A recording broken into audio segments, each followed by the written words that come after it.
साम सदाशिव दर्शकों, सभी के मन में यह प्रश्न है कि अगस्त महीने की अदा एकादशी कब है। आज मैं आपको बताने जा रहा हूँ अदा एकादशी का पूजा, अनुष्ठान, मंत्र और समय।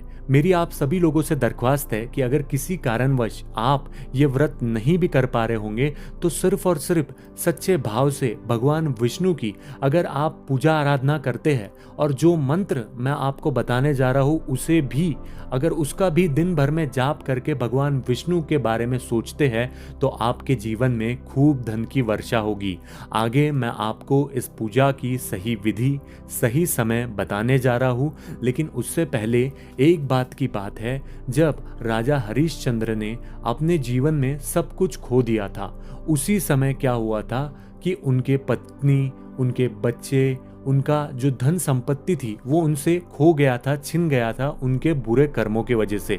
तभी की बात है कि वो जब जंगल में घूम रहे थे तो वो गौतम ऋषि से मिलते हैं और जब वो गौतम ऋषि से अपने जीवन की विडंबना के बारे में बताते हैं, उनसे बताते हैं कि वो कितने दुख में हैं, तब गौतम ऋषि उन्हें इस एकादशी के बारे में बताते हैं और ये व्रत करने के लिए कहते हैं और भगवान विष्णु की पूजा आराधना करने के लिए कहते हैं। जैसे ही राजा हरिश्चंद्र उनकी पूजा आराधना करते हैं और उस मंत्र का जाप करते हैं जो मैं आपको आगे बताने जा रहा हूँ, वैसे ही उनके जीवन की सारी विडंबनाएं खत्म हो जाती है, उनके जीवन में खूब धन की वर्षा होती है। वैसे ही योग इस बार भी बन रहे हैं और आपको इस योग को जाने नहीं देना है। मैं दोबारा कहता हूँ, अगर आप व्रत नहीं करने वाले होंगे कोई बात नहीं, इस दिन अपने बच्चों को सिर्फ भगवान विष्णु का ये मंत्र जाप भी अगर आप 11 बार करा देते हो तो आपके बच्चों के जीवन में भी समृद्धि आएगी, सुख आएगा, उनके जीवन में भी धन की भरपूर वर्षा होगी।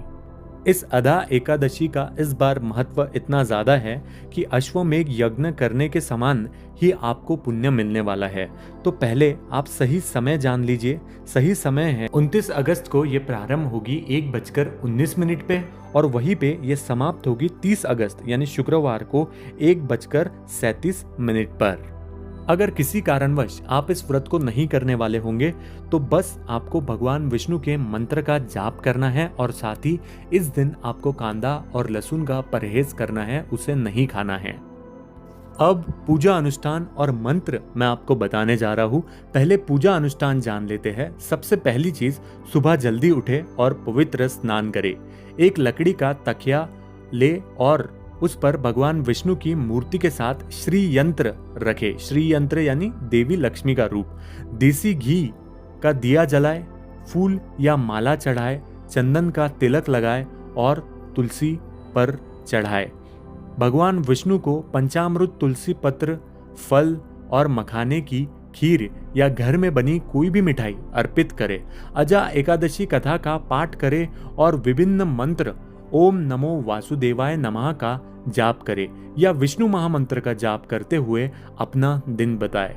एकादशी का व्रत द्वितीय तिथि को तोड़ा जा सकता है, लेकिन जो भक्त भूख सहन नहीं कर सकते या फिर उन्हें भूखा नहीं रहा जाता, वो कोई भी दूध से बने उत्पाद और फल खाकर अपना व्रत तोड़ सकते हैं और अगले दिन वो चावल या फिर अन्य नमकीन खाद्य पदार्थ खाकर अपना व्रत पूरी तरह से तोड़ सकते हैं।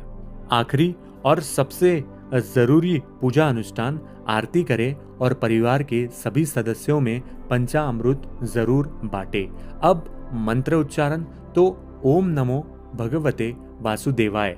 अगर आप इस मंत्र का उच्चारण भी करते हैं, मनन करते हैं और भगवान विष्णु की आराधना करते हैं तो अजा एकादशी के दिन से ही आपके जीवन में धन की प्राप्ति होगी, सुख समृद्धि आएगी, बिल्कुल वैसे ही जैसे हमारे राजा हरिश्चंद्र के जीवन में आई थी।